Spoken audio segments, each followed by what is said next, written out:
Hi, I'm Mike, and I want to talk to you about what vermiculite insulation is, how to identify it, and what the concerns are with vermiculite insulation. This is vermiculite insulation. If you see something like this in your attic, it's important to know what it is and why it matters. Vermiculite looks like small shiny flakes or pellets, often silver or golden color, and it was commonly used as attic insulation in homes built before the 1990s. Many vermiculite products were sourced from a mine in Libby, Montana, and asbestos was also mined in Libby, Montana. So, as a result, much of the vermiculite insulation from Libby, Montana was contaminated with asbestos.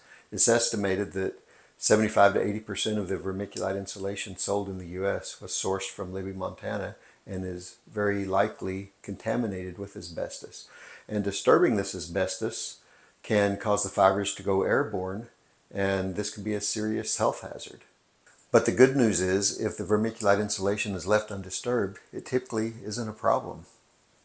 If you think you have vermiculite insulation in your attic, just leave it alone. Don't disturb it. But if you're planning to do some remodeling or work up in your attic that can disturb the insulation, then you really need to take precautions. It's best to have it tested by a professional, and then based on their recommendations, you need to get it cleaned up, or you need to take the precautions that they recommend. And often this involves removing all the insulation from the attic, and this is not something that you yourself would do, but it needs professionals, and they take precautions to prevent contaminating your entire home with asbestos.